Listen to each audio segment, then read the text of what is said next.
coming on the podcast. I really appreciate this. Yo, I appreciate the opportunity. Happy to be here. Yeah, my guest today is Danny Suede. He's a artist, musician in a band called the Young Sires, if I'm not mistaken. Correct. Nailed it. And he's also on Substack, so do check it out. I've been reading your Substack, and it's actually really interesting thoughts that you've kind of gathered and put on it. Great, man. Yeah, thanks for checking that out. I appreciate it. So how long have you kind of been making music for? Can you give me a bit of history on your background?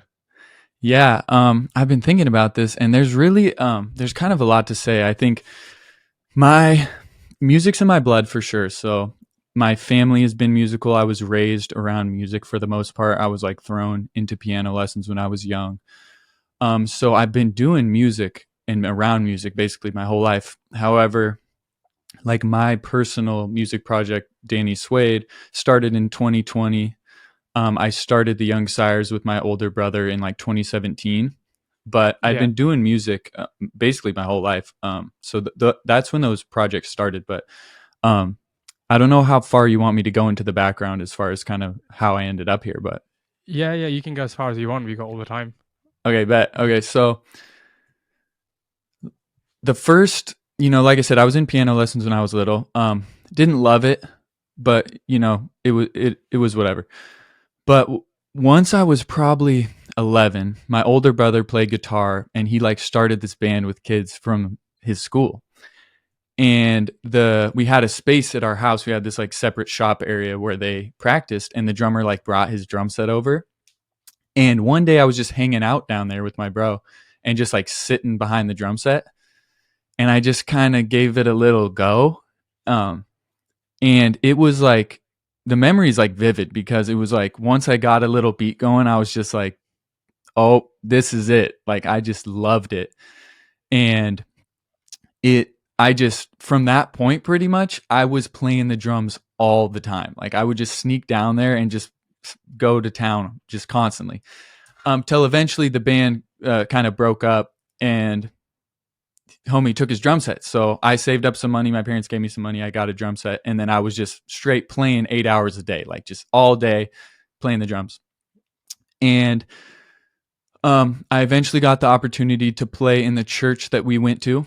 Yeah. And there was like really talented musicians there. I had a drum teacher there who, taught me a lot of the basics and fundamentals. And I just was able to play at a young age with like really high caliber musicians and like really cut my teeth musically there. And then I remember one time I was sitting with the worship pastor and he played piano. And I mentioned to him, man, I wish I could play, understand piano or play like you. And we were sitting in his office and he had a piano in there.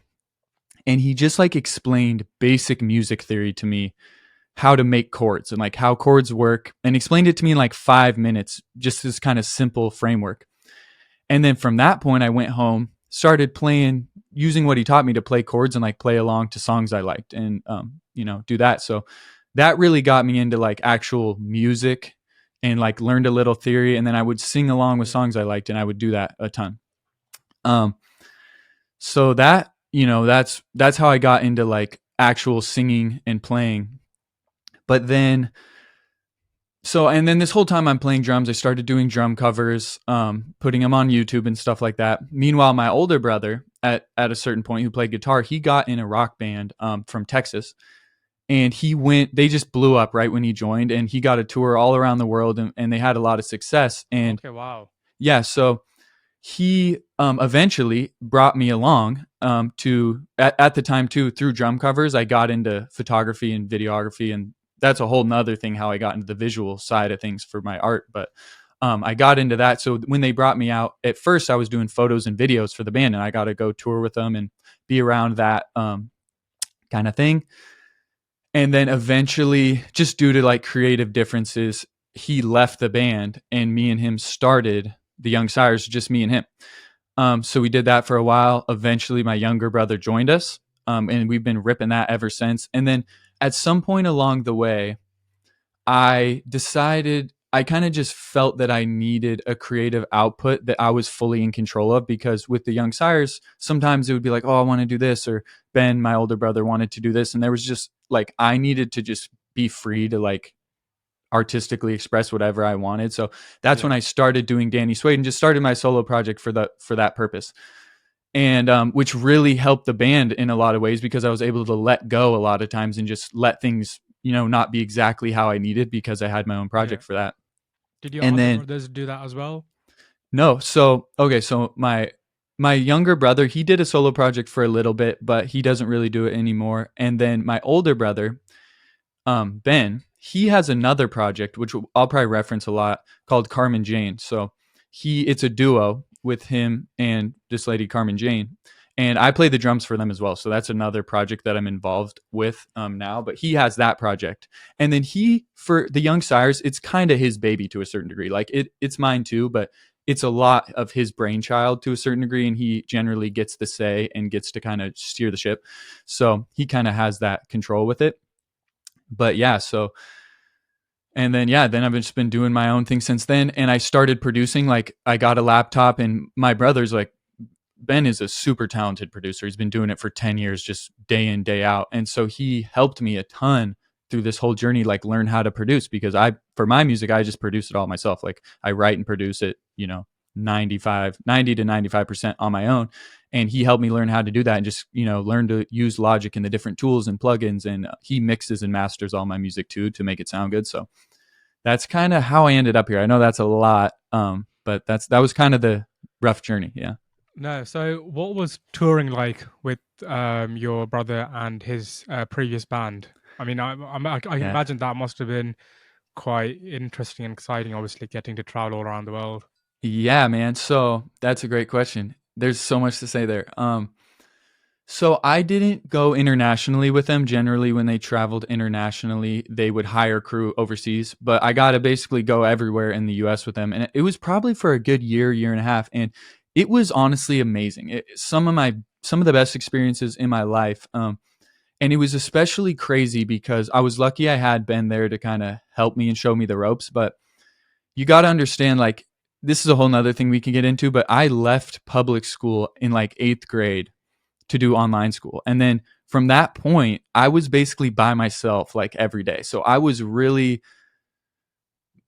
not necessarily unsocialized, but I was weird. And I also like I was raised in the church and like in a religious framework. So Okay. I was relatively sheltered. Like I was kind of getting out of my shell before I went on tour. But when I went on tour, like this band was it was straight up sex, drugs, rock and roll, like classic, just threw me into the Yeah. fire, right? So I was just like, oh my god. So I think it was right when I turned 18 is when I went out on tour, and so it was like a tornado of just craziness and partying and just like traveling new city every day and just meeting so many new people. And it was kind of my first taste of like having status to a certain degree and like being around status, you know? And Yeah. so that was crazy. And I didn't really think that much of it. Like I was just at that point in my life, I was just going with the flow and I just didn't worry about anything. Like I would just travel around. Like if I had days off and stuff like that, I would just kind of travel around, fly different places. And I was doing a bunch of photography and I just like didn't worry about things that much. And I was just doing Yeah. whatever, just blowing with the wind and going crazy. But it was amazing. And I made so many just good friends. I had so many like formative experiences. Nothing ever really went that wrong. Like there was obviously some things that weren't that good, but for the most part, it was like I was pretty much unscathed, which was lucky. But yeah, I mean, it was extremely formative and just it was like being a pirate and it was amazing and I Yeah. love it. And I want to get back there. I want to eventually tour again and I think it's probably going to be soon. With Ben and Carmen Jane, they're insanely talented musicians and they're really looking to tour right now and find a way to get back on the road because that's where they really shine. So I think we'll be back there pretty soon. But Yeah. yeah. Was that difficult? Obviously, you mentioned you were brought up in a religious setting, and obviously being thrown into the like music lifestyle of like you said, sex, Mhm. drugs, rock and roll. Yeah. Did you find that quite difficult, or was the religious element helpful in kind of giving you a grounding for it? Um, I think I could probably say both because on one hand, I'm no longer religious, and I was basically growing out of it at the time, and kind of Okay. really like before I went on tour, I was really questioning my beliefs and like the basic framework that I was raised under. So when I went out on tour, I wasn't necessarily religious, but I think a Okay. lot of the like basic morals and underpinnings, I think were still existent. And then my older brother too, he when he went, he was abstaining from like the drugs and everything, right? So and just because we were so sheltered, so it's I don't think he was like this is wrong, I can't do it, but I just think he was partially scared, partially didn't want to do it, Yeah. just for health reasons or whatever, or like they tell you don't do drugs, like whatever. So he abstained from it for a while, but he kind of slowly started experimenting and testing it out. And so by the time I got there, he really was able to help me through and be like, here, if you're gonna do this, do it this way, watch out for this, don't let this happen, etc. I remember early on, like when I started smoking weed and stuff, like it was with him, and he told me, he's like, dude, if you're gonna do this, don't let it get in the way of anything else in your life that you have to do. So take care of like what you have to do Yeah. before you smoke or get high, and don't let it get in the way of that stuff. And that really stuck with me. And I didn't always follow that, I will be honest, but I think there was a lot of stuff like that where he was able to really help me and just kind of show me around. And same thing with all the other band guys, like those guys weren't raised religious, they've been pretty much wild their whole lives, so they were really they held my hand through a lot of experimenting with that stuff, and just those experiences, I was in good hands for the most part. So I think that's partially why it went well, but yeah. How important is it for you to kind of remain authentic and original in the music and the art that you create? Because obviously you've had quite a varied background that you've come from, and I'm assuming that it's influenced your work as well, right? Yeah, man, great question. I think it's a hard one because on one hand, I just ethically, I basically have like one moral underpinning, which is honesty, like not lying. Like that's kind of my one rule. Like I'm a good person, but my one rule I have is like do not lie. And so that's what I focus on. And so when it comes to the art, it's this thing where I don't necessarily want to portray anything false, but that being said, in art, part of the beauty of it and therapeutic element of it, in my opinion, is being able to experiment with different mindsets, different ideas, and different ways of being that you maybe aren't, right? So, depending on the song or whatever I'm making, I'm like, I want to write a song that's like, in the frame of mind, if I was this way, or if like what if I had these experiences, what would I say, what would I be like, being in to kind of step into different characters, almost like acting, right? That's a huge freedom in it, and part of the reason I love it. And with the Young Sires especially, we're just fully doing that. So I wouldn't even say it's authentic. It's authentic in that it's what we love and we're passionate about it, and we think it's what we think is cool. But we really are out there, like the Young Sires things, like this whole kind of sci-fi thing, and we're really, it's not, if you were to look at the lyrics and look at the band and look at everything, like it is semi-reflective of how we are, but not as much. With Danny Suede, it's like my thing, it's like definitely more authentic, but there's also this element where, which I've talked about a lot, where i'm I'm naturally extremely cynical and negative. Like I just tend towards being so pessimistic. And so with my music, I go the opposite way. So it's like overly positive, overly optimistic, overly just cliche and cheesy to combat that frame of mind that I'm usually in. So is that authentic? Not necessarily, right? I'm trying to like be a different way. But I definitely don't want to mislead anyone, and I don't want anyone to like think I'm this happy, positive guy when I'm really not. And so I'm honest about it. But yeah, that's kind of a hard one. That's what I grapple with and how I'm thinking about it. I don't know if that fully Yeah. answers the question. No, that's interesting because I obviously I did come across your post, and in it you do say that you have a lot of social anxiety, and quite a negative and cynical person, like you said, and Mm-hmm. your music is kind of the opposite of that. So I did Yeah. wonder why that was, and I guess in a way it does make sense because you're trying to show what you want Yeah, people to see or what you wish you were like, I guess. exactly. No, that's exactly right. I think, I want to, yeah, I just want to not be so negative, and I want to share that with other people, and I want to be inspiring. I want to feel inspired, and I want to inspire other people, and I want to just make things better. Like, I want when people, I have this playlist on Spotify that I go to all the time, and it's called Pick Me Up. And it's just songs that are like happy like that. And when I'm, kind of depressed or feeling bad or whatever, like need a pick me up, I listen to those songs and they're happy and motivational and like make me feel good. And I just want to contribute that more of that type of thing to the world if I can. Like, that's kind of the goal with my music. Yeah. Do you kind of worry in your head about the music that you want to make versus what music other people want to hear? And do you try and balance it out, or is it more like, I want to do this, so I will be doing that, and kind of don't care about what other people want to listen to or think? Yeah. So, okay. It's interesting. Man, these are good questions. Making me think here. So, with music, there's so many different elements to it, from what the lyrics are to what the instrumental is to the mix, just in the mixing and mastering phase of like sonically how it sounds and like what the EQs are and what frequencies are accentuated. Like, it's this endless, just like amount of different ways you can go about it, right? So when I think about what do people want to hear, as far as like when I'm making a song, I'm basically just, it's natural. Like, it's just what's coming out, so what's coming out. I don't overthink it necessarily. And I don't really think, oh, someone wouldn't want to hear this or someone would want to hear this. I think maybe this is better. Like, this sounds better and this is better to listen to. So Yeah. obviously people would enjoy that, but it's what I think is better too.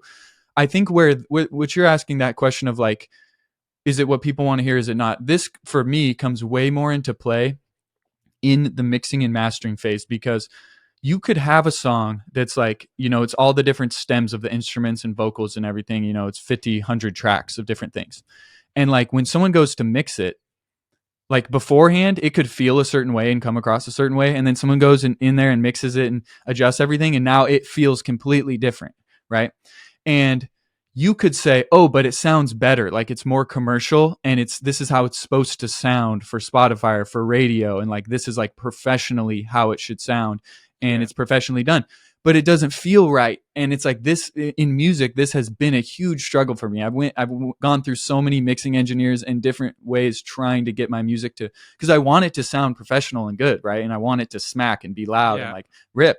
But you can just lose the feeling a lot of times, and it's so hard to find. And as far as like what people want to hear, which is like versus this feels right to me, and maybe it's Yeah. not exactly professional, or it's not like mixed correctly, or it could be mixed better, that's where I run into that issue. And I do have to decide, do I just want it to, when it comes on Spotify, to sound really good and not worry that much about if it feels exactly right to me? But I tend to the other way, and it's been a struggle where I'll just be like, no, it ain't right. Like, you got to change this, or we got to, and it's so hard to tell why, right? It's just like EQs and like, just, it's almost like magic, like what is making it feel a certain way and what frequencies, if you cut this out or like you make this louder, now the rhythm feels different. And it's just hard. And that is the biggest struggle on that front of like, what you're saying, is this commercial enough, is this authentic enough? That's where that comes into play for me, generally. Yeah, I mean that's quite interesting because I'd never thought about that angle of it because I'm not that well versed with the um, proper technical side of music, but I guess there is a lot of things that you have to look out for when you're making a song. I guess it's not just the lyrics and the instrumentals, right? Yeah. I mean, yeah, the technical side of things is crazy, and I'm not into it. So some people love it. They're engineers and they just nerd out about the different equipment and the different things, just how it sounds. But for me, the joy is in making it. Like when I'm ripping it on the guitar and singing and I'm like coming up with ideas, and it's like that experience of writing and recording and like being in the vibe and making it is what I love. So I don't spend that much time on the mixing, and I usually outsource it. But I think I might learn to mix soon to avoid that, honestly, just because it's hard. And the other thing is, I don't know about you, but like there's so much old music that people love and still listen to that sounds like a potato. Like it just sounds like it was mixed on a potato and it's ancient and it does not sound good. It's not loud. It's like all kind of crazy and it still Yeah. bops and it's still a vibe. So I'm like, how good does it really need to sound? Like, I don't know. It's hard. Yeah. Yeah, I mean, that's something I've kind of thought about a lot, somewhat in the recent years, because old school music has what a lot of people would call a soul to it, Mm-hmm. as opposed to like the a lot of the new stuff that you hear like Mm-hmm. recently, I guess. And it does kind of, especially with in like rap and hip hop, Mm-hmm. the old stuff is, in my opinion, so much better than what you get nowadays, and it's the point you made is quite valid, because the production value of the new music is probably so much more higher and better than what you used to get. But at the same time, the old music probably has more of a feel to it and more of a depth, more of a soul to it, I guess. Yeah, I think for the most part, I agree with you. I think there's a few different things at play though, because so back in the day to record or make a song, like it was such a higher barrier to entry, right? So it's like you had to really have talent and like people you had to like to a certain degree be kind of like popular or like really have something there to get in a studio and like get a song produced, right? So I think Yeah, that's a lot of the reason why the music back then has so much more soul, or feels or sound comes across so much better, I guess. But nowadays, because the barrier to entry is so low and pretty much anyone can just produce music in their bedroom, you get a lot more music that isn't that good. But I think also, I think there is music now that comes out that's just as good as the old music. It's just in this sea of mediocre music. But I think now there's so many tools and so many people are able to do music that there there still is like really special, amazing music that gets created now. It's just kind of can be overlooked sometimes, or it doesn't necessarily stand out as much. But I think it's a double edge because you are getting more people that can make music, and really make something amazing easier, right? So it's like it's not like I wouldn't say just like all the music right now is doesn't have soul, but there's definitely way more of it that doesn't have soul. And I think that's why when you listen to old music, like so much more of it seems like it's good because it is, yeah, because you had to be good to make music and now you don't. So that's kind of how yeah. it looks to me. Yeah. Do you reckon there's some to do with the pain and the like difficulties the artist has like gone through in their life previously as opposed to now? Because like you said, like back in the day, you probably had to have pure raw talent to Mhm. make the music, as opposed to now when anyone can kind of do it. And most people have a pretty good life nowadays as opposed to, like 20, 30 years ago. Mhm. Yeah, man. I think again, it's like both things are happening. So you definitely have some of the depth in older music because of what you're saying, because of maybe it was harder, life was harder, and now it's less hard. But I still think there are people now that go through, all kinds of different trauma that forms them in different ways. Even if it's first world kind of trauma. And I don't think talent necessarily equals a special, meaningful song. I think you can have people, honestly, most of the time, the most talented people, their music doesn't reach that many people. Like when you look at the top tier, most talented people, sometimes they do, but mainly they're like famous for being talented, but their music doesn't reach that many people. And then you could have on the flip side, you could have someone who just sings on a beat that their homie sent them, and it just for some reason is special and meaningful, and people just really identified with it, and it just goes to the moon. And that person never learned how to sing. They're not necessarily talented. They don't exactly know what they're doing, but the vibe is just right, and it's just special, and it touches a lot of people. So it's both things, but I think you are right. I feel like now that anyone can make a song, you don't have to put your heart into it. You don't necessarily have to care about it that much because you can just make a million songs for free, basically. So that element exists, but I think it is still super complicated. And I think there's just more of everything happening. So you have more of, bad music that no one's necessarily caring about or pouring their heart into. But I think you're also having more of it because it's people who maybe go through something that's really difficult or challenging or whatever. They're now able to pour that into a song where back then they couldn't because it was too expensive or the tools weren't available. So I think you're probably getting both effects these days. Right. In your opinion, what makes music a universal language for people across the world? Man, that's a hard one. I wish I understood it from like a biological perspective, like why do certain sound waves when they go into your eardrums like produce certain emotions, right? I don't know why that happens exactly.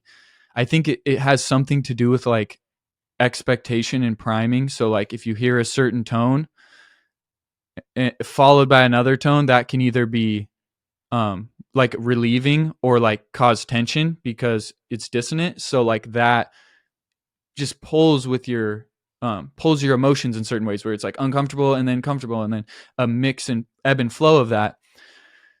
So I don't know exactly why like psychologically or like biologically that happens to us when we hear Yeah. sounds and music. But as far as like why music is such a big thing, we're I don't know, to really simplify it, it's almost like worries, I'll man. figure it out. No worries. We're back. Okay. So the question is, why is music such a universal language? Yeah. Okay. So like I said, I'm not sure about like the biology or psychology, but I think that because for some reason music and sound is tightly tied to emotion, and then like at the baseline of humans, it's like you're basically like a walking meat sack that just has feelings, and those feelings are prompting you to do different things. It's like that's kind of like what being a human is to a certain degree. So basically music comes in and it can just steer that, right? And so I think there's this interesting thing like recently I was thinking about where I'm like music is such a giant industry. Pretty much everyone consumes music. Music is a part of just everything from film to sports to like it's like you go to a sports game and it's just like constant music and like constant all this, right? So and I'm realizing like it's almost like it kind of makes a real life soundtrack. Kind of to get back to what I was talking to before, where I have this happy playlist. So I'm like, oh, I want to feel happy. I'm gonna put on this happy songs, right? And I feel happy. There's this other thing that happens where I noticed. I think hip hop now is on the decline, but a year ago, like it was just crazy. Like hip hop was just in the mainstream top, top How, 10. well, why do you think it's on a decline? I don't. I think it's just a cycle, probably because it was just everything, right? So for a while, it was just at the top, and then I think it was so saturated that people are just kind of getting sick of it to a certain degree. And now, so now, what's coming in is rock, and mainly country. Country music is coming up the most, and then rock's a Yeah. little bit behind it, and then hip hop's on the decline. I don't think it's going away, but I just think it's like it was going so crazy for a while that we're like, okay, let's Yeah. have a switch. Yeah. Um, No, that's yeah. yeah. I probably agree with you about the country music because country music does seem to be becoming more popular. Mhm. I don't think rock was ever unpopular to be honest though. I Mhm. think it was kind of always quite there. Yep. It's probably become a bit more prominent now. Yeah, it kind of always been flowing there. Yeah, for sure. I agree. There's this dude. I think his name's Rick Beto or Beto. He has a YouTube channel. He's a music guy, and he did a video on this. I don't know if it's an app or a website, but it basically just is um an analysis of the charts and what kind of music's being listened to. So it's just literally graphs of like how much of the top charts is country, how much is rock, how much is hip hop. So just based on percentage wise, that's kind of what's happening right now.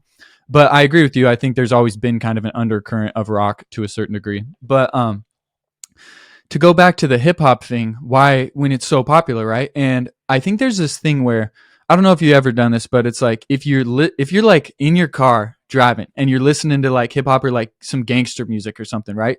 You like feel, you embody it to a certain degree. At least I do. It's like you feel cool, you know. You're like, ah, I'm cool. Like it like makes you feel that way. It's like it allows you to step into like being cooler than you maybe are. Like, at least for me, I'm not really like that. I'm not like necessarily like a cool guy. So it's like when I'm listening to whatever, you know, YG or something, I'm like all of a sudden feeling like I'm cool. And I think for a lot of people, they don't feel cool or they don't feel like that normally. They're not like that confident normally. So when they, now you put on this music and all of a sudden you feel like that, which feels great. And it feels, you know, empowering, or like you feel more confident. And so I think generally, it's like everyone around the world is consuming music to a certain degree because of its ability to kind of put you in whatever headspace or feeling or like, you know, character you want to be. And I think that's why it's so popular, and that's why you know, it's a thing, you know, Yeah. if that makes Yeah, I sense. I don't mean, know. yeah, no, I understand what you mean. Like, obviously, people nowadays listen to music from all over the world, and not, it might not even be a language that they understand or speak. Like K-pop is a Mm-hmm. good example, Mm-hmm. and to a certain extent, like, I don't know about in America, but Punjabi music has kind of become a thing in the UK now, where Mm. you hear it quite frequently, like if you're going out and whatever. Um, and I can guarantee that not that many people know Punjabi music, or like they speak the language. So it's quite interesting to kind of see how influential, or how kind of well-known music from other languages and other genres have become, like on a more global scale. And Yeah. it's probably, like you said, hip hop has become quite a saturated market. So there's probably a kind of, there probably is the market now for other music to kind of rise up among the ranks. Yeah, you're exactly right. And yeah, the point about international music is a good one too, because it just goes to show, it's like if you are interacting with someone and you don't speak their language, right? And you can generally tell where they're at based on their body language or their tone of voice, right? If some dude is Yeah, yelling at you and like all crazy, you don't need to understand what he's saying to know like this dude, you know, to what the vibe is, right? And yeah, vice versa, like whatever the vibe is, like you could tell if someone's being really kind and speaking gently and like looks nice, you could tell what the vibe is. You don't have to know exactly what they're saying. I think same thing with music. Like you could listen to a K-pop song, have no clue what the lyrics are, but you could tell that the vibe is like pumped up and like confident and like, you know, going crazy. Or you can tell like this is a sad person that's like in their feelings and they're really just pouring their heart out, and you can feel that no matter what the lyrics are. And I think that's the most powerful aspect of music. It's really crazy. Like for me, I don't really care about lyrics that much. It's like the lyrics for me is an afterthought. How it sounds and how it feels is all I really care about. And I don't know. Have you ever heard of Max Martin? no, but carry on. Okay, so this is sick. So Max Martin is basically the most successful songwriter of all time. He's a Okay, Swedish dude. He basically started. I feel like his first success, I think, was with like NSYNC, Backstreet Boys, Britney Spears. But he okay, produced the most recent Ariana Grande record, and he's produced records for her. He did like The Weeknd, right? So he has more number ones than I think anyone in history, right? So he's just an insanely prolific songwriter and just extremely talented. And he's known for not caring if the lyrics make sense and just caring what the phonetics are, um, because he didn't necessarily understand English that well. So he's like, I don't, who cares what it means? Like, does it just sound good? Is it the vibe? And, you know, the example they always use is Britney Spears like hit me baby one more time. It's like they didn't know what that meant. Like they like what does that mean? Like no one really knows what that okay, necessarily means, right? But it's so catchy and it just sounds catchy. Like right? So that it just goes to show you like lyrics, some people really do care about lyrics and connect with the lyrics. I'm not yeah, like here to just say lyrics suck, but it's not the main thing, like in my opinion. It's just the feelings, like, and the lyrics can cause feelings or just the sounds can cause feelings, but generally like for me lyrics are on the, you know, take a back seat to yeah. everything else. Yeah. Um, Kind of staying on being authentic and kind of original.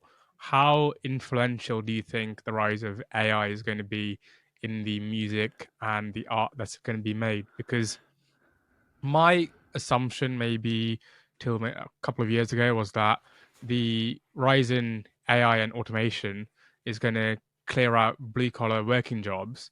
But I think Oh, over you the froze. last year or so, what we've actually seen is that AI is coming for everything. It's not just blue collar jobs. It's blue collar jobs, white collar jobs, and even the creative jobs, which I think no one was expecting because I'm sure you've seen the recent videos that have come out from OpenAI of their video models. What I think was Sora. Sona, yeah, Sora, Yeah. um, and the progression from AI videos from last year to like today has been exponential. And even the people that said it was going to be exponential growth, I think, are probably surprised at how exponential it's become. Are you kind of, well, I guess my question is, are you worried that like AI is going to be a competition, or are you going to have, are creatives like you going to have to try and figure out a way where you work together with AI to obviously produce music and art that's still original but influenced in some way? Yeah. Oh my gosh, dude. That's the question, man. And I think we could probably talk about this all day because I think about it a lot as an artist. Obviously, I've used some of the AI art tools, and especially as a visual artist, because it's kind of been taking over visual art first. Like I'm working on this music video right now for the Young Sires, and I've been working on it for months, and it's the biggest project I've ever done in my life, and I think it's the best project I've ever done in my life, and it's like really special to me, and I think it's amazing. But as I'm making it, there's this bittersweet feeling because I really think that it's probably going to be the last music video I ever make, like traditionally, because there's just going to be no need to in the future really soon. Like you're just going to be able to just produce so much of anything you want instantly that it's just not going to be the same. So I think is displacement wise, I think people who won't embrace the AI, because there's a lot of people who won't, which I understand, but they're angry about it, they don't like it, they're scared of it, which I relate to, and I don't think they necessarily shouldn't be, but regardless of should or shouldn't, I I I think that the people who do not embrace it are going to get displaced and just taken over. Like I just think there's going to be no way to compete. Yeah, So, I mean, already like with voiceover actors, like that there's no reason to hire one anymore, like honestly, and that sucks yeah, for them, and that's I feel bad for them, but that's just the reality. So the reality is that's going to happen to most artists, and I think with music, I'm torn because part of me thinks okay, so here's how I would conceptualize it with music. I don't think there's just one reason to listen to music. And I think people listen to music for a bunch of different reasons in a bunch of different scenarios. So, for yeah, example, there's music I listen to because I care about the artist, because I'm like, I know this person's journey. I've seen them for a long time. I want to know, like, I want to hear the vulnerability, and I want to hear their music because of who they are and what I know about them. And that's what's special to me. And that's why I listen. But there's a bunch of other music that I don't know who it is. I don't care who it is. I've never known who it is. I just like the sound going in my ear. Like that's all it is.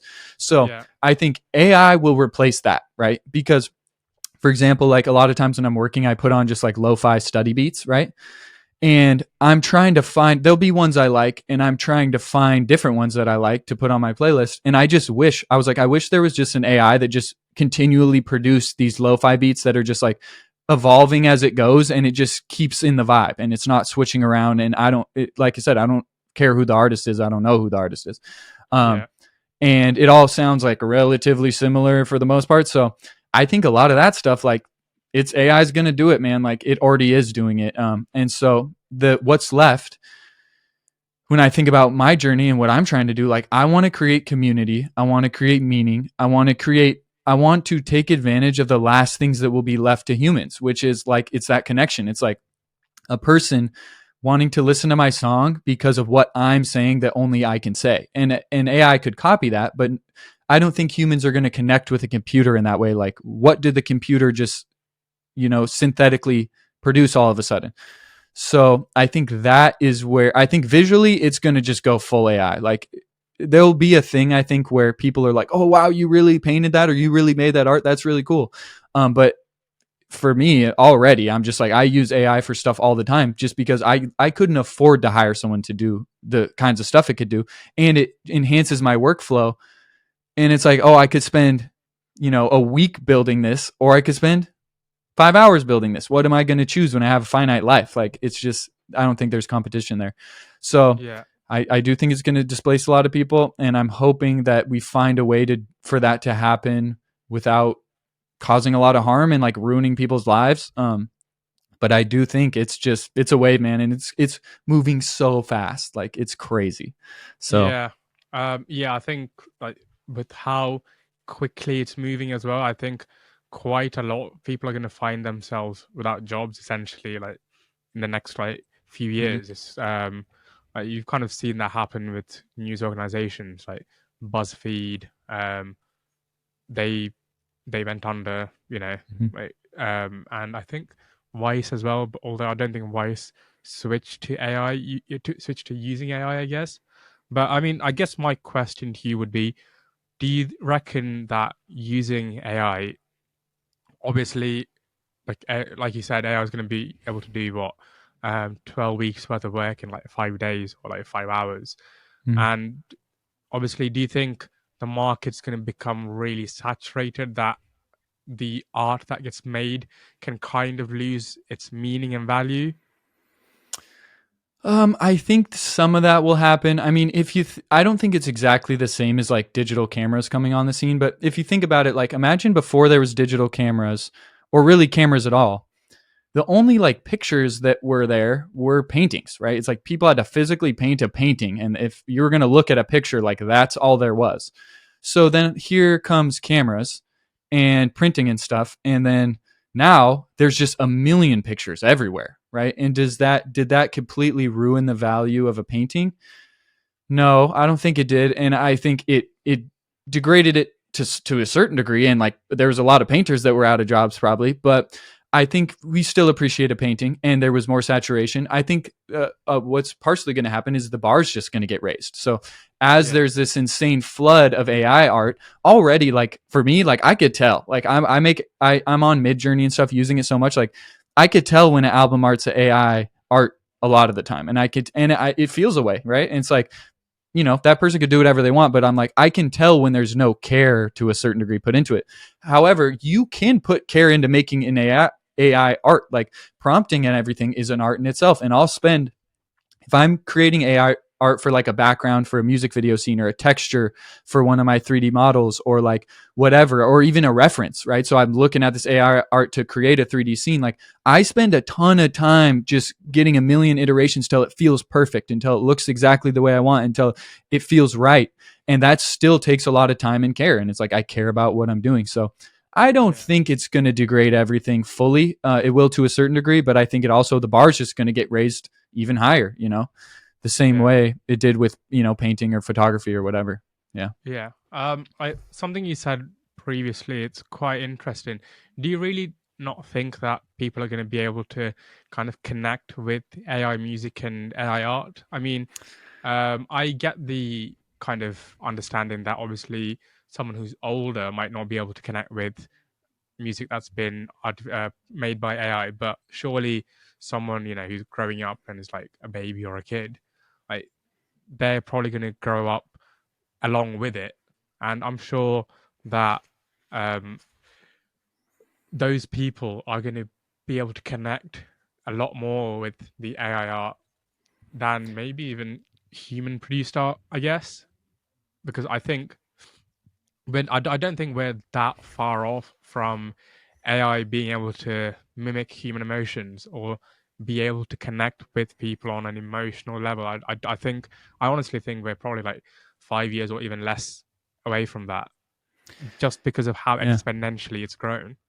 Yeah, that is a really good point, and I definitely agree with you. I think maybe when I say connect, I don't necessarily mean like the music won't be able to move them. I just think there is an element when it's like a person makes a piece of art, and it because of who that person is, that art has a certain meaning to it. So will AI be able to do something similar to that? Probably. I feel like it'll probably look a little different, and feel a little different. But I agree with you. I think that's a really good point that kids growing up with it, and it'll be able to maybe know exactly what that person wants, and like perfectly give them exactly emotionally what they want. But I think that would be probably different than what it would feel like to connect with a person through music because of the person's music and because you know about that person. Probably Yeah, different, but that might honestly be better. It might be like, who cares like about connecting with a yeah, person when this AI, because it goes into the AI girlfriend thing, right? Where you have tons of people now that like have a little AI girlfriend thing, like replica or whatever. And there, I know there's already been some stuff where they like shut it off and people freaked out and like, it's crazy. So I think people will definitely be able to connect with AIs and with the virtual stuff, for sure. So that's a good yeah, point. yeah. I think even kind of staying on it, I think it's going to be interesting to see like whether the growth in AI is going to kind of change what it means to be human, or at least change what it means to have a conscience. Because obviously, a lot of people would probably say that AI is only as good as the code that's used to make it. But what happens when that code makes another bit of code, and AI is making more AI? I think Yeah. I think it'll be interesting to kind of just see that journey kind of play out. Um, Yeah.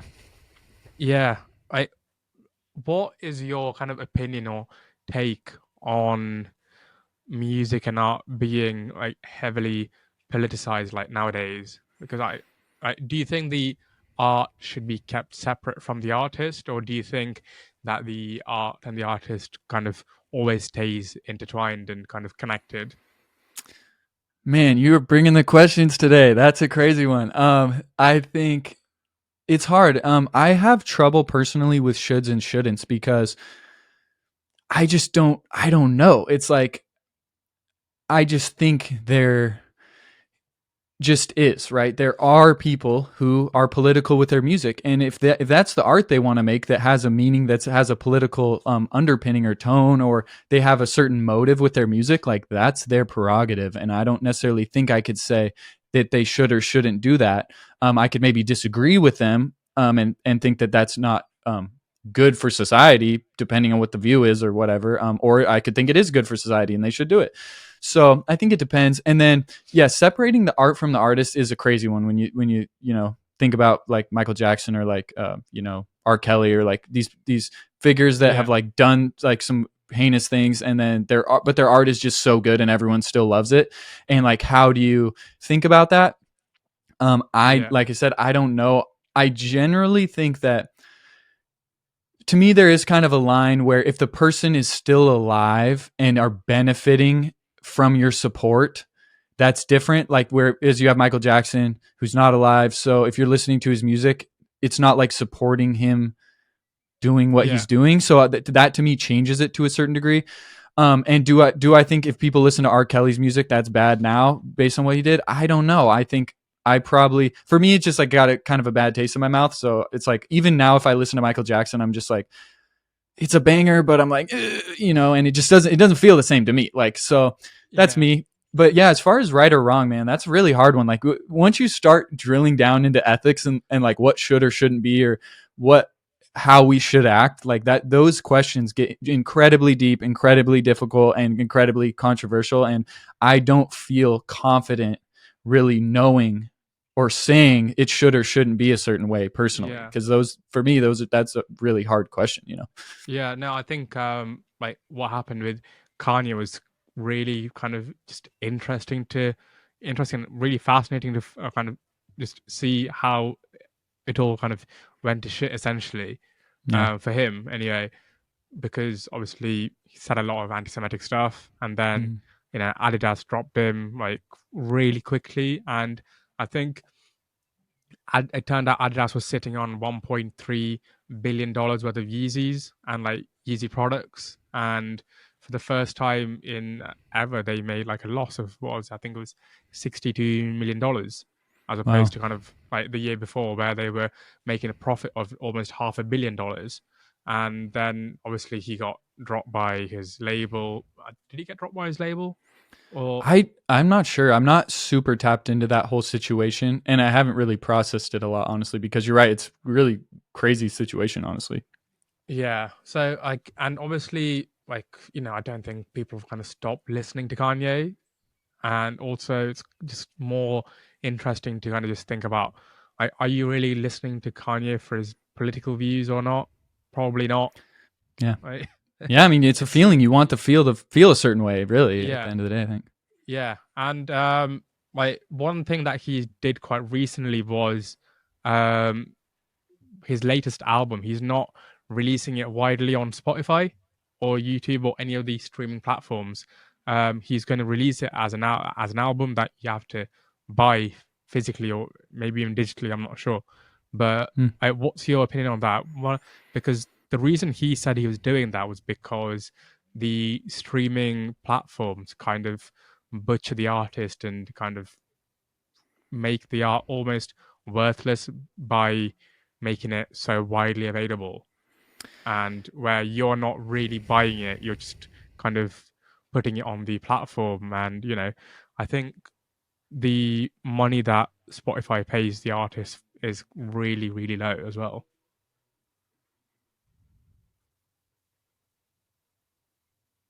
I think I've lost you. Oh, there you go. Yeah, I lost you for a second. Yeah, sorry. Yeah, so what's your opinion on that? That's something I've never really thought about, because does making the music so widely available for everyone to listen to, does it make it worth less, or does it reduce the value of it by any stretch? Yeah, I tend to think, as far as value goes, like value is really just, it seems to me, made up by humans. So like whatever a human values it as is kind of what it's valued at to a certain degree. So I think free markets are good and generally price things accordingly, right? So the people who make music that the most people want to listen to get a ton of money. It's like if you look at someone like this dude Connor Price, right? He's a rapper. He owns all his own music, and he's making like $250,000 a month from streaming from Spotify, right? Because Okay. I'm not sure if it's exactly from Spotify. It might be Apple Music and some other platforms, but he's Yeah. making bank because people value that music, and when they vote with what they want to listen to, they vote for that song and they listen to that song. So he's making a killing. And there's probably great music that would be really valuable. People don't know about it, so it's not, they're not making a lot of money from it. I think if you're someone like Kanye, who people are gonna buy your music with their money instead of streaming it because they want to hear it so bad, and you're smart enough to sell it that way, good for you, and you should make as much money as you can, that you want, with your art, if that's what you want to do. And you can, that's great. I think most artists, if they said, oh, I'm taking my music off Spotify and you have to buy it, $10 for an album, most artists, no one's going to really buy it. Or compared to how many people would listen to it on Spotify, right? Those are like, okay, I'll listen Yeah. to all the other music.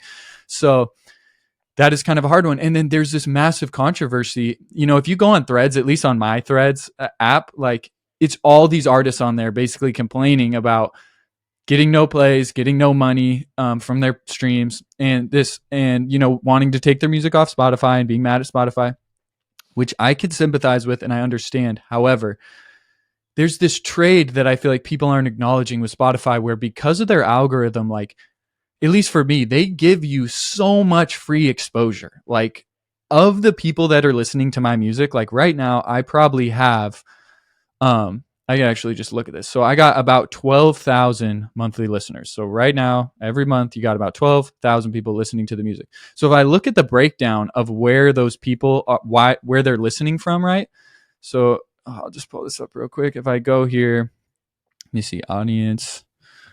Where am I going to find this? Demographics. Hold on one sec. I think I'm trying to find where this information is. I know I can get a breakdown real quick of like where they're coming from. Yeah, no, Um, take your time. so is it going to be here? No, it's going to be here.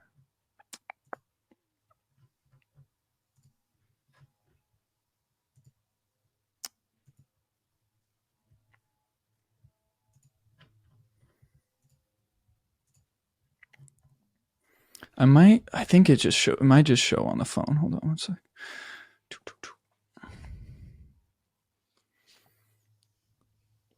Okay. Yeah, here we go. Okay.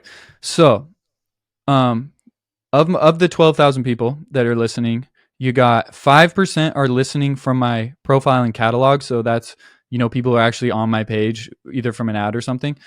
I got 17% that are listening from their own libraries and playlists. And then about 70% of all those streams are coming from radio, autoplay, or an algorithmic playlist like Discover Weekly or Release Radar or something. So it's like Okay. the majority of those people, Spotify is putting my music in front of for free to, so that's like what you got, like, 7,000, 8,000 people who are basically listening to my music Yeah. because of Spotify's algorithm. So if Spotify was like, okay, we'll pay you more, but you're going to get exposed to way less people. You just only get exposed to who you do, and we'll take you off radio and Discover Weekly and all these.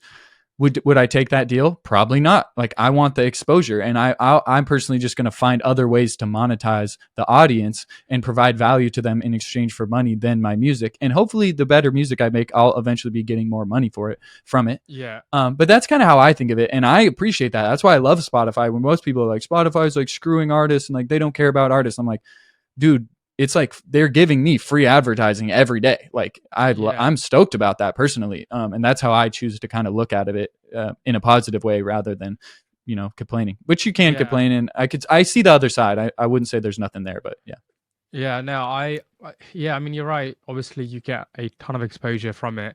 And also, I wonder how much of those is down to like the people who are complaining their music is probably just not as good as the ones that are getting more exposure. Because obviously, if the algorithm is feeding your music into more people's playlists, then that's because like more people are listening to it, right? So yeah, maybe the yeah. onus is on the creator to kind of make, well, better music, I guess, for want Yeah, of a better way to put it. yeah, that's a huge element. I think there are some artists that make bangers, and like if the song was just put on the right playlist or put in front of the right people, it would go nuts and go viral or something. But it's not lucky enough. Like there's an element of just luck and chance that is in there. So, but I genuinely think if you make music that stands above the rest and that people genuinely love and connect with, like that, it's gonna spread and people want to share it. Like, and so it's really easy as an artist. There's a lot of competition. It's really easy to go, oh, it's Spotify's fault, or like it's the algorithm's fault, or like all these things. But at the end of the day, I feel like as an artist, you can look at it like we're really blessed and lucky to live in this digital age where so many people are making a living from music, and it's so easy to get your music out there, and it's getting promoted for free in a lot of ways, and we have TikTok to put music on, and Yeah, you can look at it a positive way where we're lucky and we have more opportunity and more chance than anyone else. But it's hard. I genuinely understand when you make a piece of art that you feel is like really special and you poured your heart into it.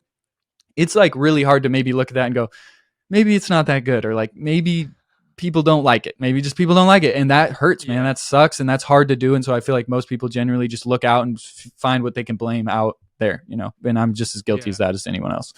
Right. So like when you make your music, like when you make your songs, like can you talk me through the process of it? Like how do you write your lyrics out? How much time do you kind of spend working on it? Because like I'm I have no knowledge of how music theory or like songs work. So Yeah, because like when I was just scrolling through your Instagram, doing a bit of research, like you were talking about how you can spend time working on just a bit riffing on the guitar for a bit, and then like something that you played 3 years ago ends up in a song that you worked on now. How does that yeah. process kind of work? Yeah, I would just say it's super variable. Like, I think some people have a process they do all the time. Some people switch it up. For me, there's been songs where I pretty much sat down and wrote it in a day, like as far as the lyrics and like the main bass level of the song, maybe wrote it in a day and then spent, a month kind of trying some different production around it and kind of maybe changing a few parts and coming back to it and working on it for a month. And then I send it off to get mixed and mastered and it's done. And then there's some songs, like I said, like that are years old, and it's like I'll listen back to it. I'm like, oh, I love the chorus. I'm gonna grab it. I'm gonna cut out everything else, keep the chorus, change it, change everything else, and then bring it back to life in some way. So it depends. And then like there's sometimes where I'll sit down and I'm like, I just want to make something. I have no direction. I'm just tinkering, and I'll find something that kind of gets my interest, and I'll start making a beat, and I'll start making a song, and just kind of following the flow. And I'll come out with something that I love, and I'm like, oh, this is so cool. And then there's other times where I'll sit down and I'll be like, I want to make a song about this specific experience or feeling or idea as a stem, and then go from that place and then make something from that. So Yeah. it can look at so many different ways. Sometimes I write the lyrics first, sometimes I write them after. A lot of times I'll make a beat, freestyle, random, just sing like random sounds and then plug in lyrics after the fact. It's super variable, and it's almost like a slot machine, right? And I think that's a lot of the fun in it, is like, what are you going to get? Like, you just kind of sit down to do something, and it's a surprise a lot of times. And sometimes it's a struggle, sometimes it's not, you know. Is that more difficult sitting down to write a music or song about a particular experience? Because I'm imagining like when you do that, you have to kind of think quite a lot more than kind of just letting the music flow more, I guess. Yeah, it's same type of thing, I would say, where it's just so variable. It's like, I don't know, it's almost like an experience of exercising. Sometimes I'll go for a run, and the entire time it feels like I'm running through molasses, and it's just pain, and I'm just like, this is ass. And then there's other times where I'll go for a run and I'm just shredding it, and I feel great, and I'm running super fast, and it's just amazing. And it's the same thing with writing songs. Like sometimes I'll have an idea and I'm so excited, and I'll sit down and I just like cannot get it to work. I just cannot figure out the chords. I cannot figure out the right lyrics. It's just so slow and cumbersome, and it's just a fail. And that happens. And then there's other times where it's just like, it almost feels like a divine revelation of a song, where it just flows out so perfectly and just right, just money. And you just boom, bullseye, and it feels great. And the song's awesome and you love it. And it was like no struggle. And that happens too. And I love that, but there definitely, you could get both things. For me, like both happen. So, Um, yeah. Talk to me about your Substack. Why did you start writing it, and like what are you hoping to kind of get out of it? Yeah, great question. I love this because I came across a YouTube video of this guy. And this was right as I was starting to kind of really commit to social media at the time, where I was like, hey, I want to start really doing more content and posting every day, and really making an effort. So this guy's concept was basically do a blog and then use the blog okay, sorry, let me back up. It's basically look at your goal, right? So set this goal where you want to go, and then write a blog along the way, the different, like, identify what steps you have to do to get to the goal, and then write blogs about those steps, how you're trying to achieve them, and your different plans and goals. And then as you're writing those, you can turn those into like reels or tweets or YouTube videos, or like all kinds of different content can stem from those blogs. And then it's personal, it's a journey, you're trying to get somewhere. It really helps you think through what you have to deal with. And so I was like, oh, that sounds so good. So I just sent it, made a Substack, and then generally what I'll do is I'll have a prompt. If I'm like, okay, I got to do merch, or like I want to make some merch, so I'll wake up first thing in the morning, I have my iPad ready, and I'll just start writing out my thoughts of how I want to approach it and what I want to do. And I'll do that to all kinds of different things, and then I'll publish it, and I'll make I'll make tweets out of it. I'll maybe do a reel from it or something. And kind of use that as like this like roadmap to try to get where I'm going. And I'm experimenting, and I don't have it dialed, and I'm not, like I said, like my school experience was like pretty fractured. So like, I'm not really that good of a writer, and like my grammar and stuff isn't that good. So I'm trying to like become a better writer, and be able to articulate my thoughts more clearly, which is really helpful. Most of the time when I when I make a blog, I learn something from myself, where I'm like, oh, I never thought about it like that. Because when you have to write it out, your brain literally has to think about it a different way to write it. So that's Yeah. kind of how I've been doing that, and I'm loving it. And I'm hoping that my goals for it is, one, to get me closer to my end goal, which is just making this act of like doing art and creation like my full-time job, and being able to support myself from it.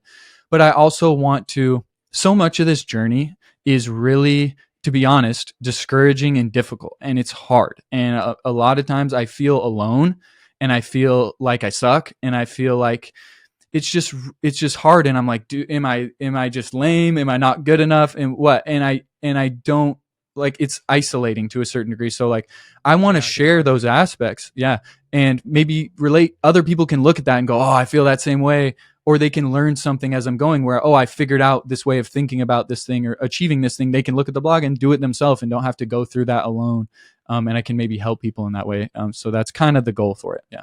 Yeah, I think that's a great goal to have, to be honest. And to a certain extent, I probably relate quite a lot with you on it as well. Like I've been doing this kind of on and off for quite a while, and I've become more consistent with it now. But Mm-hmm. again, like, it's quite a difficult thing to kind of get people on and actually be able to organize this to a certain extent, and it does kind of get frustrating and lonely at times. And I think what you're doing with being able to kind of write it down is so good because, like you said, writing is so much more different than speaking or even reading to an extent because writing's a lot slower. So you're kind of forced to slow down and actually think about what you're putting down as opposed to kind of just a stream of words coming out your mouth and you don't know what you might be saying next.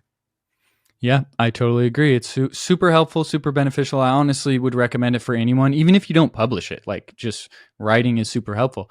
And to what you're saying about the podcast, like, I did a podcast as well for a while. I probably did like 50 or 60 episodes, and I totally relate. It's extremely difficult. It's discouraging at times, but for what it's worth, I think your questions are super good. I think the flow and the way you kind of are following your curiosity and asking questions, I think is really good. So I think honestly, dude, it's just a matter of keeping it up, man. Like, it's hard to not give Yeah. up, but if you could just keep ripping it, like, you'll be surprised where you can go. And I got this advice one time, or I guess my brother did, but we had a family friend who was really wealthy, and one time my older brother asked him, like, if you could give me one piece of advice to become successful, and this dude built his company himself, what would you tell me? And the dude said, successful people are willing to do the things that unsuccessful people just aren't willing to do. And I think for me, the discouragement and just disappointment and feeling bad about myself and the frustration and all the negative aspects to continually failing and not achieving my goals the way I hope I could, and not living up to what I think I should be, etc., all the pain and like frustration, the vast majority of people are willing to go through that for a little bit, but not for a prolonged period of time. And if you can Yeah. just, like, you have to like strap in. I think of the Harry Potter thing. I don't know if you've seen that, when Dumbledore, he's like, he has to drink that stuff, and he's like, Harry, you got to keep feeding me it even when I don't want to drink it. And like, I think about myself doing that to myself with the creative thing. Like, I know I'm going to want to give up. There's tons of times I want to give up. There's tons of times I don't think it's worth it. And I think I'll never see the light of day. And it's just hard, but I'm just like, keep drinking it. Just keep going, keep going. And I Yeah. think that is the one key. If you can just make it through that, you can really go somewhere special and reach a lot of people and make your life way into more of what you want it to be. If you could just freaking hang Yeah. on. Yeah. I don't know if you know who Alex Hormozy is. Oh yeah. Have you? Oh yeah. Yeah. Yeah. He talks about this quite a lot. I think like one of the things he says is the only difference between you and someone who's successful is that they didn't stop, whereas Mm-hmm. you did. And obviously, like every time you want to kind of stop, you just have to think, okay, if I stop here, then I'm not going to get to where I want. So I kind of just have to, like you said, keep eating that, keep drinking that thing Yeah. again Yeah. and again and again until you kind of get to where you want to go. You talked a bit. We talked in the start of the conversation about going touring with your brother and his other band partner. Mm-hmm. Like, so, like, when are you kind of hoping to start that up, or have you got anything else So planned for that? there isn't a touring opportunity yet. I think it's generally really been difficult to get on tour because they don't have a ton of fans. Like, they don't have enough fans that they could sell a tour themselves, right? They're at kind of a beginning phase with what they're doing. So you really have to find a way to get on tour with a other band supporting them or opening or something, right? So, and Yeah, those opportunities, obviously, the competition is crazy. Like, there's a million other artists that want to do that, and then if you're a label, right? Let's say you have this big band on your label and you're like, okay, we're going to choose a band to tour with them. Generally, you're going to pick a band that's either on your label or that you know the people or something. So it's insanely, the competition's crazy, but they're building some relationships, and they have, they're coming out with these live music videos for some of their songs to showcase what they can do live, because I don't mean to like necessarily brag, but we are super good live. Like they're like Cami, the singer, or Carmen, she's like a world class singer. Like she's so talented and it's amazing. And when we do shows, like people are like, holy crap, like it's not normal. Like she sings so well and she's so talented. Same thing with my brother. Like my older brother, like just shreds. Like he freaking rips it, and his talent and taste and ability is just at a really high level. And drumming wise, I'm not necessarily amazing, but I'm good enough. And then the synergy between my brother and I, because we know each other so well and we've done music for so long, like it's just unique and special in my opinion. And I think when we play live, we shred and it's awesome. And so I think once some more people see that, and we get out there a little more and get some more opportunities, I think those opportunities are going to come. I have a good feeling about it. And I know it's like, one of the things I feel the most confident about is that if someone gives us the chance to go on stage, we're gonna murder it. And that's happened in the past. We had this really cool opportunity to open for Lindsay Sterling. I don't know if you've heard of her. She plays violin. She's like just I don't think there's anyone else like her, but she's, we got to do these shows with her that were like, 2,000 to 5,000 people. Like they were huge and just out of nowhere. Which was amazing. But I think we did well, and people really like the music, and it's in our element when we do that. So I have or I have high expectations for it. So I'm not sure when it'll happen, but hopefully soon. That's their main goal right now, is to get on tour and start playing more shows. So yeah. So what's next for you, like outside of your band, like you, Danny Suede? Mm-hmm. What's kind of next for you? What are you working on? Yeah. So, okay. So I have a new song coming out tomorrow that's a country collab. And then I have one other song that's like in the launch chamber that'll come out a month later.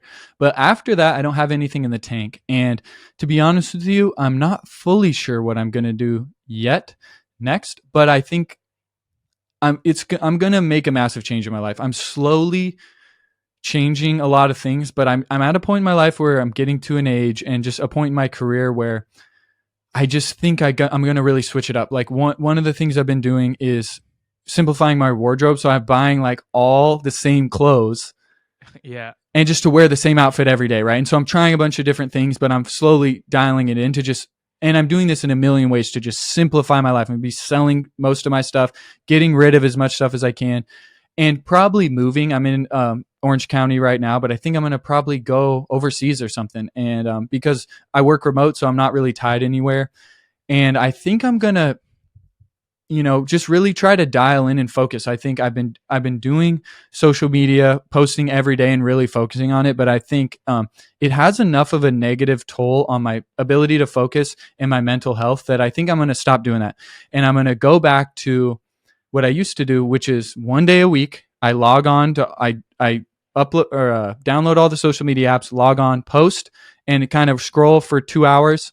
And then I delete them all till the next week. And that is where I think I'm going to go back to and really dial in a routine, really focus in, and just change my lifestyle in a lot of ways, simplify it as much as I can, and put myself in a position to be able to focus way more and way better. So who Yeah. knows what'll happen though, but yeah.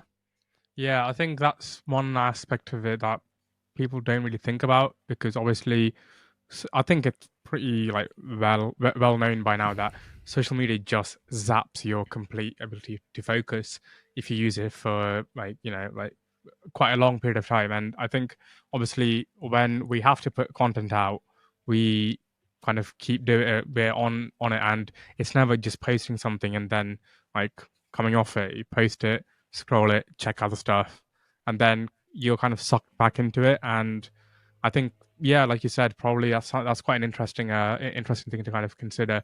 Do you reckon, like, if you do that, you'll be able to kind of get that focus back, but also, do you reckon you're going to be sacrificing your exposure and reach a bit to get that back?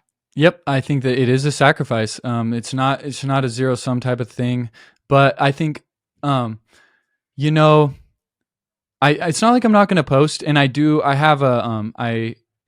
ads, so I think I might focus more on the ads and making better creatives and stuff like that. So I'm not having to post, but I am focused on what I'm putting out there and getting in front of people. And I still am going to post, but like I said, it'll just be way less. But we in the house, so I live with my two brothers and then Carmen and her husband. So it's all of us in here. And we recently, I think probably a month or 2 months ago, probably 2 months ago, maybe more, we did a media fast. So we literally for a month did no social media, no podcasts, no TV, no anything from the outside world, pretty much. We allowed a couple things like we could do YouTube to like learn a tutorial or like get information that we need. If you're like, I need to know this thing, I'll go learn it. But other than that, we did none. And the level of focus and clarity I had creative wise was honestly astounding. It's like it was crazy when you don't have all this other stuff coming into your psyche and you're just thinking about what art you're making, what you want to make. It's like it's almost like if you imagine a really crowded like train station, right? Full of people and everyone's yelling and rushing around and there's like this person on all the way the other side trying to like yell something at you, right? And there's no way you're gonna hear it. And then if you just get everyone out of there and it's just that one person on the other side and they're yelling at you, it's just incredibly clear. And it's like that psychologically for me, where my ideas and the flow states I would get in and the way I was able to like conceptualize everything together, like as far as my ad strategy and the blog and like how I'm approaching my music and what I want to do lyrically and all these different things. It's just the clarity is incredible. And if you want that, you have to sacrifice what you're saying, the exposure to a certain degree, because like posting and ghosting on a daily basis for me, just I don't think is in the cards. Social media is too addicting and I get sucked in. So there's just that benefit of focus and like clarity is so huge for me. Like I just want to live Yeah. in that world, like even if I have to sacrifice the exposure to a certain degree. Yeah. Do you reckon TikTok quite possibly getting banned in the US is going to affect quite a lot of artists in a way? Yes, I think it will. I think it'll probably, I've heard that it most likely won't get banned. Most likely they just will have to sell it to a different company that's not Yeah. like controlled by the CCP or whatever. So I'm not super dialed on that. I don't know. But if they sell it and then it stays, obviously I don't think that'll change too much. If they ban it and it just goes away, I think people will pretty much immediately just migrate to YouTube and Instagram for the most part. And most people already are posting across platforms anyways. So some people will get roasted. It'll be hard for some people if it gets banned. But I think if you have good content, I don't think it matters where you post it necessarily. I know some things will go viral on TikTok and not Instagram, Yeah. but for the most part, I think people will be able to adjust and adapt broadly. What does your family, or well, your parents kind of say of your journey so far? Because I think did you mention that you quit school to focus on your music? Yeah. Okay. So we could go for a while on that too, but I don't, I couldn't say enough good things about my parents. Like I was so lucky. My parents are phenomenal and they're still married and they've always been supportive of me. They gave me an amazing childhood. I really am just insanely lucky with them. And, you know, when I quit school, like there's a lot to unpack here, but there's been a few times in my life where I just knew I had to do something, right? And I can't explain how I knew it, but I just did. It's like, I feel like some people probably say that's like the voice of God or their destiny or whatever. I don't know how to think about it. All I know is like, there's been moments where I'm like, I need to do this thing. Like I just, as sure as I know anything, this is what my path. And so one of those was in 8th grade in English class. I was like, I got to get out of school. I'm like, I'm wasting my life in here and this is not right for me. It just felt so deeply wrong for me to be there. And it's like you have two paths and one just clearly lights up. And I was like, I was already at a point where I was kind of struggling in school. Not like academically, like I always had good grades. I had good relationships with people. I was like relatively popular, socially, it was fine. But I was just kind of psychologically struggling. And I think my parents could sense that. And I've always been pretty respectful of my parents, right? Like we didn't fight a lot and they kind of told me what to do and I would do it for the most part. It was a normal, relationship. But I went home after that day and I just to my mom was like, yo, like I'm not going back to school. So we could try to figure out something else, but I'm just not going back. You could try to send me back. I'm going to leave. Like I'll run away. Like I'm not going back. It's just not, I can't do it. And she's like, okay, can we try online school? So I said yes. And we went to this other school district, got me like my books and got me enrolled. And then the following Monday, I went back to my school and I just had to get signed out of all my classes, said peace to all my friends and freaking dipped, bro, like over the weekend. And my parents, man, I think they were definitely worried, and I think they were judged. We lived in a relatively small community and everyone's pretty Yeah. nice, but I think they were judged harshly. Like I think pretty much all the parents in their community were like, "Are you crazy? Like what are you doing? This is so dumb." Da da da. But they Yeah. just like knew it was right for me and let me do it, and I owe them the world for that because it was what was right for me and it was so good for me. And I eventually did online school for a while, dropped out my sophomore year, got my GED, and that's about when I was really getting into photo and video stuff, and I was already making a bunch of money doing that. So it was like, I was making above minimum wage doing that anyways at the time, and I was going crazy with my band. We had a record deal, which we didn't take, or I didn't take. I quit the band, and they took it. So there was a lot of potential, and then I went on tour, and the rest is kind of history. And they've always been supportive of me, and my whole family has, right? And I'm lucky for that because they've just supported me as much as they can. They've always been encouraging. They've always cared about me and been a really just good support system and loving and caring. And it's, I'm extremely lucky for that. So that's kind of how that all went, for the most part. Yeah. How important was that for you kind of having their approval or acceptance? Do you think obviously I'm sure it would have been a lot more difficult if they didn't approve, but do you reckon having that approval and support just made things like a million times easier? It definitely did make things easier. It's really hard with like a counterfactual like that because so many things in life, it's not uncommon for something completely horrible to happen to someone, and then like 5 years down the road, they're like, "That was the best thing that ever happened to me because it caused me to do this, or it made me this way, and that's why I was able to achieve this thing." So, to a certain degree, it's like it went great. Like my parents were great. They kind of let me do what I knew I had to do at the time. And it turned out great and it was fine. But, maybe if they were to be like, no, you're going to go to school. And then I like tried to run away or just, went down this other path of like, what do you say, rebellion and like ruined my relationship with them and like maybe moved out way earlier than I would have. And who knows what could have happened. It's like I could have, went and joined the circus and, had a great run of it, or it could have ruined my life, end up on the streets.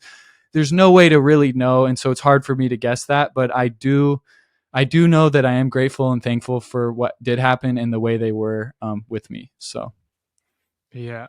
Yeah, no, that's it's quite an amazing kind of story and quite great how it worked out. I think a lot of people tend to underestimate how important having your parents like there for you is. And also I think yeah. a lot of parents don't understand or kind of fail to see how important their approval is to their kids.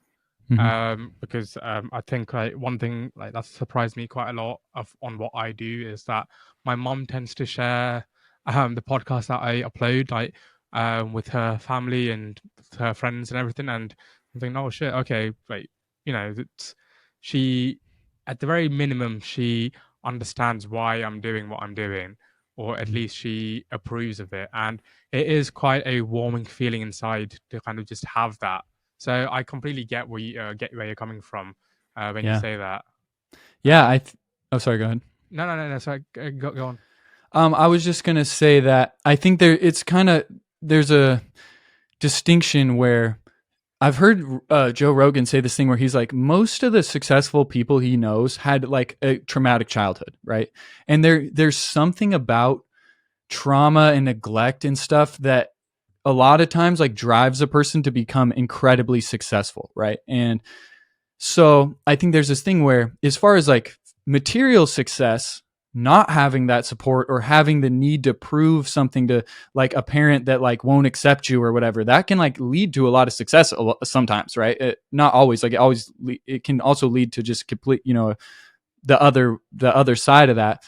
What I think having the support of your parents, like you're saying, what I think that leads to is more often psychological healthiness, right? And maybe has less to do with success, right? But I feel like is being able to be psychologically healthy and you know end up later in life, like because a lot of people who have a bunch of trauma and they get really successful, like a lot of times their life ends up kind of sucking and they can't have good relationships and there's like a lot of issues that they have to deal with, that suck. And I think a lot of that's avoided when you have a pretty good upbringing and not a lot of trauma. But maybe you got to manufacture some more drive and dedication to actually have like a really significant amount of material success sometimes. But I Yeah. don't think it's across the board, but that's kind of how it looks to me. Yeah, no, I think I agree with you, like to an extent. I think definitely having that helps a lot. One of the I don't know if you saw Michael Jordan's The Last Dance. It's quite a Mm-mm. long time ago now. In it, there's a bit where he says, like, he kind of gaslights himself into thinking that someone dissed him during a match, and Mm, then he goes out of his way to kind of prove that person wrong. mm, And like, in the documentary, he says, "Yeah, I probably made that up just to mm.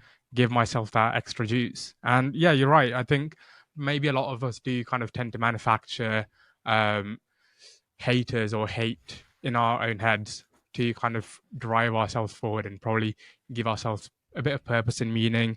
Whereas the truth is, most people are kind of just preoccupied with their own lives and their own worries to kind of really give too much of a shit about what other Yeah. people are thinking or doing. Yeah, no, I agree with that. I think that's a great point, and I definitely think, I personally use any ounce of motivation I can find or get or manufacture. Like, let's go, like juice it up. So No, that's great. I think we'll start wrapping up if that's okay, right. yeah, Yeah. Thank you so much for coming on. It was really, really interesting to talk to you. yeah, Really man, appreciate it. yeah, dude. Um, Sorry, no, sorry. no, Go go ahead. on, go on. I was just gonna say I appreciate the opportunity. This is my first time being like a podcast guest, and I had a great time. I think you asked amazing questions, and I'm really happy with it. I had a great time, and I think you're good at this. So, thank you. Yeah, cheers. Before we close up, is there anything that you want to kind of say? Like, do you want to give a shout out to your music and your Substack? Yeah, I think I'm pretty active on Instagram currently. I might not be in the future, but you can find me on there at Danny_Suede. Yeah, Spotify and my music, like that's probably the main place I would want to send people. And then yeah, if you want to subscribe to my Substack, it's free. And actually, I would probably point people to DannySuede.com because everything's on there. My music's on there, all my visual art's on there, my blog's on there. I have a store, with my this butterfly brand and stuff. So there's merch on there, and kind of that's a good place to start. So I would probably send people there. Yeah. Yeah. Yeah. And thank you for listening, guys. Do check out the podcast on all platforms, really: YouTube, Instagram, TikTok, Spotify, Apple Podcast, everything. Thank you so much for coming on, man. I really appreciate it. All right. Thanks for listening, guys.